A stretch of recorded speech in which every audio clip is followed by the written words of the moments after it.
Before the Romanovs rose to power.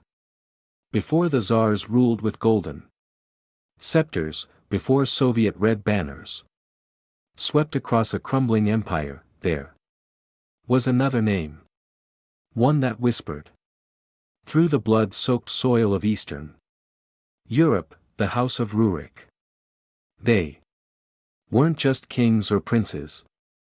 They were architects of a state and destroyers of their own blood. For 7 centuries, the Ruricids reigned. And for 7 centuries, they tore themselves and their kingdom apart from the inside. This is not just the story of a dynasty. It's the story of betrayal, obsession, fratricide, and madness written in iron, fire, and blood. In the year 862, in the shadowed forests of northern Rus, the Slavic tribes were collapsing into chaos. Wearing clans, tribal disputes, and constant raids had torn the land apart. But instead of choosing one of their own, they reached beyond their borders and invited a foreigner to rule them. His name was Rurik. A Varangian warlord from the north, likely Norse, possibly Swedish. Rurik arrived with steel in his hand and order in his eyes. The Slavs and Finnic peoples of Novgorod accepted him as their prince, desperate for structure. And with that single invitation, the foundations of Russian statehood were born. But what they had created wasn't just a monarchy. They had lit the fuse of a dynasty, one that would come to define the very soul of Eastern Europe and unravel it. When Rurik died, he left behind a legacy far greater than a city. His successor, Oleg of Novgorod, took up the mantle and marched south, seizing the city of Kiev, a vibrant trade hub nestled along the Dnieper River. From there, Kievan Rus was born. A federation of Slavic and Finnic tribes ruled under the rising shadow of Rurik's lineage. Christianity came in 988 when Prince Vladimir the Great baptized the people into the Eastern Orthodox Church, aligning the new state with Byzantium. The faith brought literacy, icons, churches, and law. But it did nothing to tame the hunger for power. The Ruricids ruled through bloodline. But unlike the linear succession of Western monarchies, they embraced a system called ROA succession, where power didn't pass from father to son but from brother to brother before moving to the next generation. On paper, it was a system designed to prevent dynastic instability. In practice, it was a recipe for bloodshed. As each prince rose to power, he knew that his throne would one day pass not to his own sons, but to his brother or to a cousin or nephew. The result, an endless chain of rivalries, murders, and political assassinations. Each branch of the family viewed the others as threats. Every cousin was a possible usurper. Every son was a pawn in the next power struggle. Even in death, Rurik's shadow loomed, a patriarch whose children would spend centuries tearing at each other's throats. The early warning signs came quickly. After the death of Vladimir the Great, his sons Boris and Gleb were murdered allegedly by their half-brother Svyatopolk, who sought to secure the throne for himself. Rather than resist or fight, the two brothers accepted their fate and were later canonized by the Church. Saints, not for their bravery, but for refusing to shed blood. Even as blood was spilled all around them. The message was clear. Power was holy, and those who challenged it even in defense would find no peace. As the centuries passed, the Rurisid family tree split into a tangled forest of branches.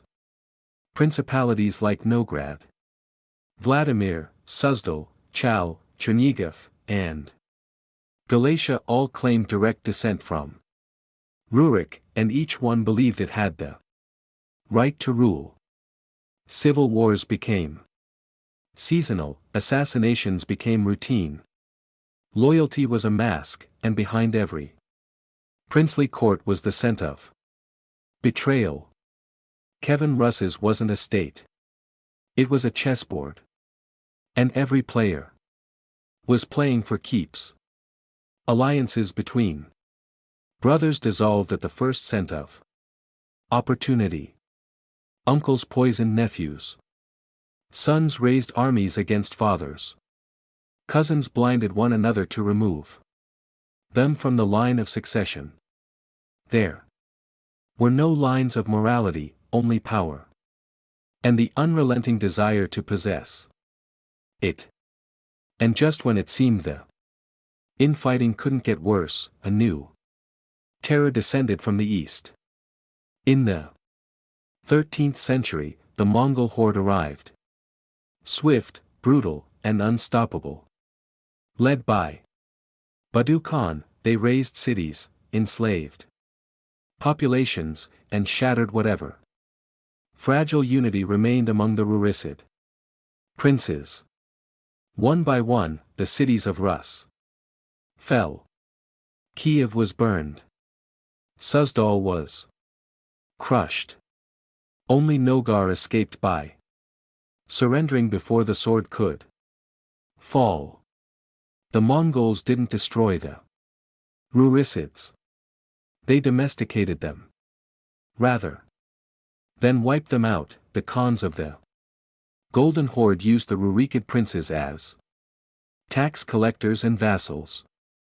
They were allowed to rule so long as they bowed, paid tribute, and kept their people in line. In return, they were given legitimacy and something far more dangerous, the model of total control. From the Mongols, the Rurisids learned the mechanisms of fear, surveillance, repression, absolute authority. These weren't just tribal rulers anymore. They were warlords with lessons in imperial cruelty. And at the center of it all was a paradox. A family that was supposed to protect the state was instead consuming it. By the 14th century, one branch began to rise above the others, the princes of Moscow. Cunning, strategic, and ruthless, they outlasted rivals by appeasing the Mongols while quietly amassing power. The grand princes of Moscow manipulated their way into becoming the official tax collectors of the horde. And from there, the future Tsars of Russia were born. But Moscow wasn't the savior of Rus. It was the next chapter in a saga of dynastic obsession. The bloodline of Rurik would soon culminate in a ruler unlike any the world had seen before. A man born into darkness, raised by wolves in human form, and unleashed upon the Russian people with the full weight of history behind him. Ivan Ivanovich, the first Tsar of all Rusia and the most terrifying heir of the Rurisid name. Rurik founded a dynasty, but what he left behind was not a legacy of order. It was a time bomb.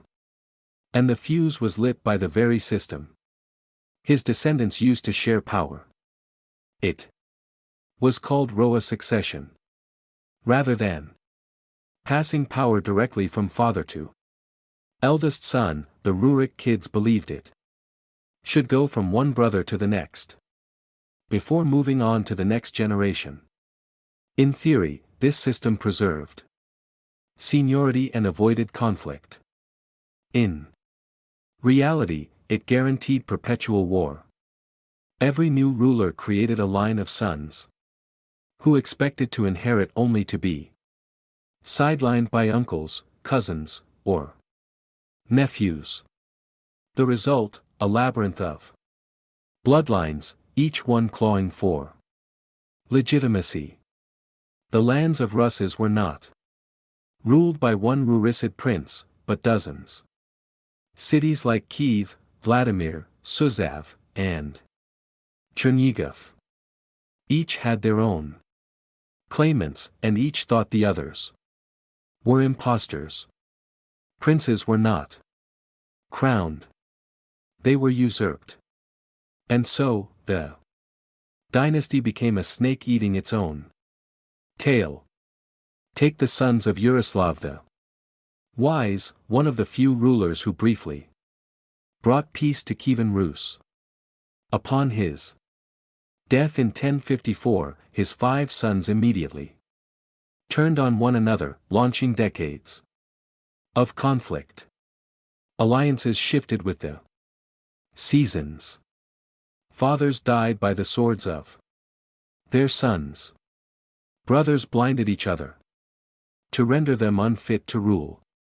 Entire towns were razed in the name of justice.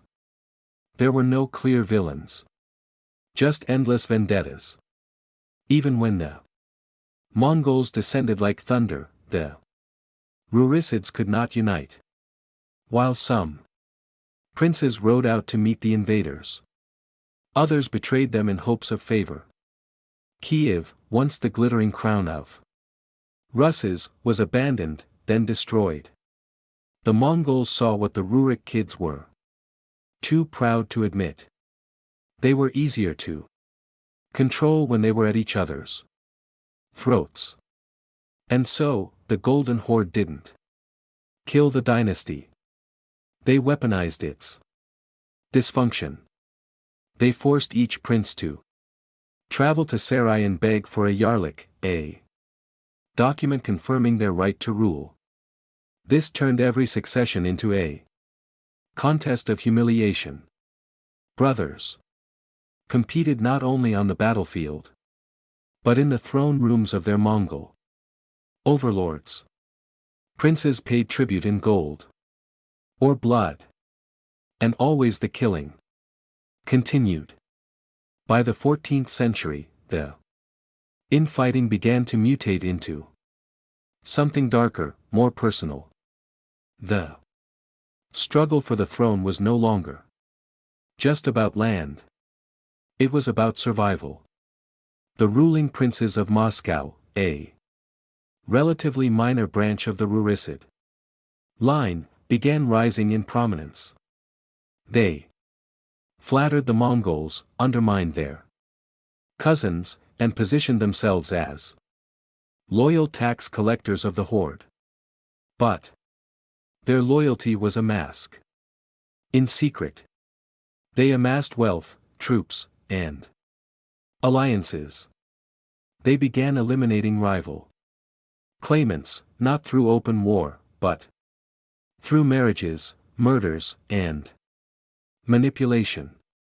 By the time Ivan I of Moscow rose to power, the throne of Vladimir, the symbolic seat of all Rus, was effectively theirs, and soon the other branches of the family tree would be chopped down one by one. In this era, poison became a preferred method of diplomacy. Young heirs died mysteriously. Rebellious cousins vanished. Powerful boyars, the nobles, who had once been kingmakers, were bought off or buried. The Rurikid dynasty wasn't just at war with itself. It was evolving, shedding its feudal skin, becoming something new, something terrifying. The prince was becoming a Tsar. And at the center of this transformation was a young boy, sickly, lonely, surrounded by death, abandoned by his family, raised in palaces filled with whispers and screams.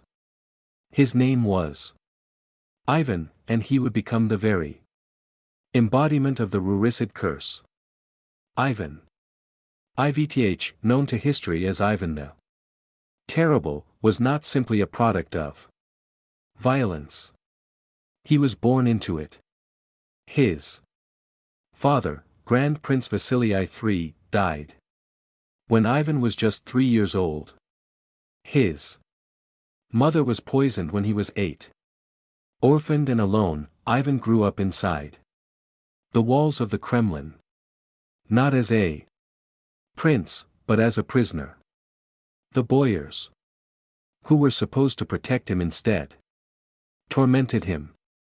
They fought over influence, ignored his needs, left him hungry, abused, and watched. It was here, in these halls of cruelty, that the twisted soul of Ivan the Terrible began to take shape. He tortured animals, hurled cats from towers, watched executions with fascination, and when the time came, he returned the favor. In 1547, at the age of 16, Ivan crowned himself the Tsar of all Rus. Not merely a grand prince, but a divine ruler, a monarch, not just of land, but of souls. It was the beginning of something Russia had never seen before. The autocrat, the absolute sovereign. At first, his reign held promise. Ivan introduced legal reforms, streamlined administration, even sought to reduce the power of the boy who had tormented him. He married Anastasia Romanovna, a calming influence, and one of the few people he ever trusted. But then she died mysteriously, possibly poisoned, and something inside Ivan shattered. From that moment on, Ivan the Terrible stopped ruling a country. He began hunting an enemy, even if that enemy only existed in his mind. He saw betrayal in every corner, conspiracy in every whisper. The Rurikid curse, once a dynastic struggle, became psychological. Ivan turned the paranoia of his ancestors into policy. He created the Opratnina, a separate state within the state, a private police force of black road enforcers who answered only to him. They rode black horses, carried dog heads to sniff out treason, and executed without trial. Nobles were impaled, flayed, and boiled alive. Cities were razed. Entire families vanished overnight. And at the center of it all, Ivan sat on his throne, furious, grieving, and merciless. He believed God had chosen him, and that anyone who opposed him, even silently, was a traitor to the divine order. Even his own blood wasn't safe. As Ivan's reign descended further into madness, so did the legacy of the Rurik kid name. It was no longer just about ruling. It was about purging. Ivan had inherited a legacy of family destruction. He made it state policy. And soon the dynasty that had once ruled all Rus would find itself on the edge of collapse, not from foreign invasion, not from revolution, but from within. The throne of Russia had become an altar. And Ivan the Terrible, was both priest and executioner. After the death of his wife, Anastasia, something irreparable tore inside him. Grief metastasized into suspicion, suspicion into paranoia, and paranoia into institutionalized terror. This wasn't random cruelty. It was structured, deliberate, and obsessive. Ivan wasn't just hunting traitors. He was redefining what it meant to be loyal. And who was allowed to live. In 1565, he split the Russian state into two parts. One was the Zamkina, the normal government, still run by the boy and advisors, pretending things were stable. The other was the Oprishna. The Opriona wasn't a military. It wasn't a police force. It was something far more terrifying. A personal kingdom within. The state, ruled directly by Ivan and enforced by his hand-picked agents, the Oprishniki. Clad in black, riding black horses and bearing emblems of severed dog heads and brooms, the Opritniki roamed the countryside. The dog's head was to sniff out treason. The broom to sweep it away. They needed no trial, no evidence, no explanation. If they arrived at your estate, it meant one thing. Death was already certain. Under the Arasina, Russia transformed into a nation of whispers and fear. Nobles vanished overnight. Cities were purged. Entire families, including children, were slaughtered on the mere suspicion of disloyalty. Boyars, once the powerful aristocracy of Rus, were reduced to insects. Their wealth was confiscated, their lands divided, their identities erased. Ivan saw them as the disease that had destroyed his childhood. And now he would surgically remove them. But his scalpel was a sword. No place suffered more than Novgorod, the city where the Rurikid dynasty had first been born. For centuries, Novgorod had retained a degree of independence, even democracy. It had an assembly. It had trade. It had a spirit even despised. He believed the people of Novgorod were plotting against him, conspiring with Lithuania, seeking independence, questioning his rule. And so, in 1570, Ivan rode to Novgorod with his Okhniki. What followed was a massacre that historians still struggle to fully grasp. Over the course of several weeks, Ivan's men tore through the city like a storm of knives. Nobles were tied to sleighs and thrown into the Volov River beneath the ice. Monks were burned alive in their monasteries. Pregnant women were cut open. Infants were tossed into fire. The bells of Novgorod rang not for prayer, but for screams. Estimates vary, but tens of thousands died, not in battle, but as a sacrifice to Ivan's paranoia. This wasn't governance. It was ritual. Cleansing. A monarch at war with his own country. Convinced that betrayal was not just inevitable, but everywhere. Ivan didn't merely inherit the Rurikid pattern of fratricide and dynastic murder. He elevated it. He made it ideology. He called himself Godser and believed that God demanded purity through blood. His spiral reached its apex in 1581. In one of his infamous fits of rage, Ivan entered a heated argument with his pregnant daughter-in-law, accusing her of being Improperly dressed. He struck her, causing her to miserere. When his son, also named Ivan, rushed to confront him, the Tsar turned and struck him in the head with his staff. The blow was fatal. The heir, the only capable successor, was dead. Ivan the Terrible had become the ultimate Rurik kid, a man who killed his own bloodline. His remaining son, Fodor, was feeble-minded, pious, gentle, and unfit to rule. After Ivan's death in 1584, Theodore assumed the throne in name, but the real power lay with his brother-in-law, Boris Godov.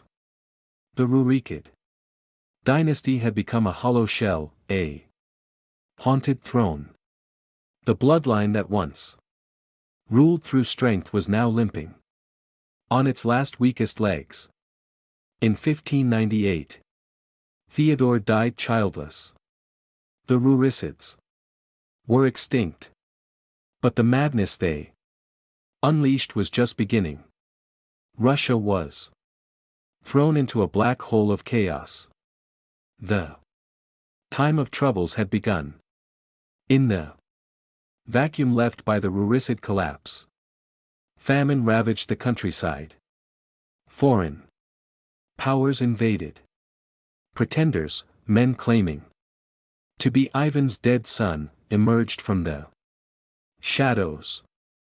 These were the false Mitrik, mysterious figures who rallied support from Poland, Lithuania, and desperate Russians who still longed for the old dynasty.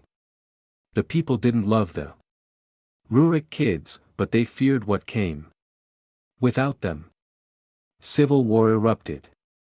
Cossacks rioted, peasants starved, nobles defected, cities fell. At one point, a Polish prince even sat on the throne of Moscow.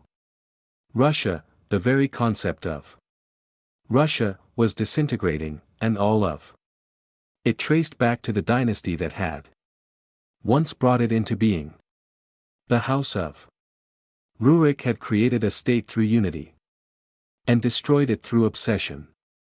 But in the ashes, a new name would rise. In 1613, after years of devastation, a young boy named Mikey Romang was chosen to be Tsar. His election marked the beginning of a new dynasty, one that would last until the revolutions of 1917. The Rurik kids were gone, but their shadow remained. Ivan's brutality became the blueprint for Russian autocracy. His Opratina, a prototype for secret police. His absolute power, unchecked, unquestioned, became the model for all future czars. Even as the Romanovs ruled, they knew they were inheritors of a system forged in blood. The Ruricid dynasty had died. But the monster it created had not. The death of Fodor Thuris in 1598 wasn't just the end of a reign. It was the death rattle of a dynasty. With no male heirs left, the House of Rurik, the family that had ruled Rus for over 700 years, was gone. But nature abhors a vacuum. And in Russia, a throne without a Tsar invites something far worse than silence. What followed was not just chaos. It was apocalypse. The time of troubles descended like a plague. Russia became a chessboard of ghosts and impostors. Into this power void stepped a man claiming to be Dmitri, the youngest son of Ivan the Terrible. Supposedly murdered as a child, yet now miraculously alive. He had a Polish accent, Catholic sympathies, and likely no real claim to the throne. But it didn't matter. The people, battered by famine and war, saw in him something ancient, familiar. A return to order. Even if the name Dmitri was only a mask. They welcomed him as Tsar. Then he was murdered. Another Dmitri rose. Then another, each one claiming to be the rightful heir, each one backed by different factions. Polish nobles, Cossack warlords, Orthodox zealots. Russia became a battleground of lies. All while the real Rurik kid bloodline lay cold in the ground. The dynasty had collapsed. But its myth had become more powerful than its politics. The people didn't want the Rurik kids back because they loved them. They wanted them back because they feared what existed without them. No matter how brutal, meant unity. An empty throne meant hell. By 1610, even Moscow fell. A Polish prince sat in the Kremlin. Foreign banners flew above sacred cathedrals. The state was dead. The church was broken. The people were starving. Russia had no government. No czar, no protection. And yet, from this absolute ruin emerged something unexpected, a new dynasty. In 1613, a 16-year-old boy named Mikey Romanovs was chosen as Tsar. His family was connected by blood distantly to the Rurikids through the female line. But more importantly, he was malleable, unthreatening, and young. The Romanovs had arrived. The time of troubles was over. But the shadow of the Rurikids would never fully lift. Even after their extinction, the legacy of the House of Rurik loomed large over every ruler that followed. Not as an inspiration, but as a warning. They had been the first rulers of a united Rus. They had created the idea of centralized power, a single throne above all. They had introduced the Russian Orthodox Church as a state pillar.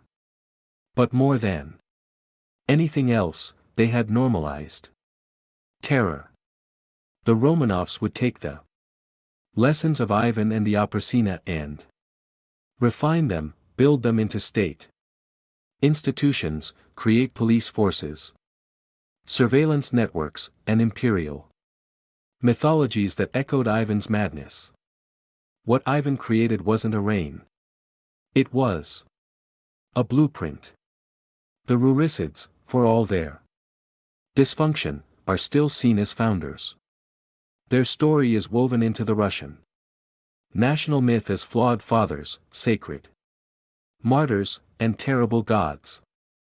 Their victories are lionized, their sins strangely revered. Monasteries still bear their names. Cities still echo their deeds.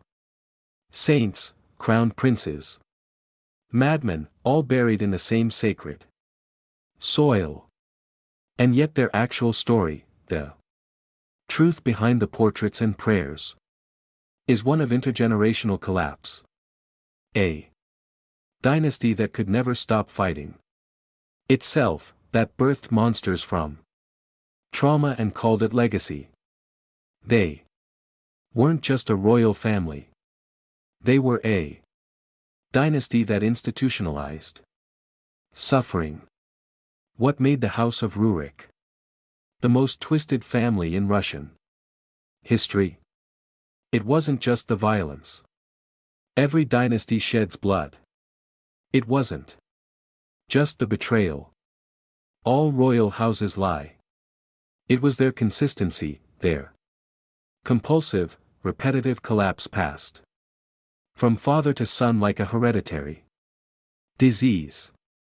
From Rurik's own sons killing each other in the forests of Novgorod to Yaroslav's descendants launching civil war over Kiev to Vladimir the Great's sons assassinating each other under icons of Christ to Ivan the Terrible, killing his own child with a blow to the skull.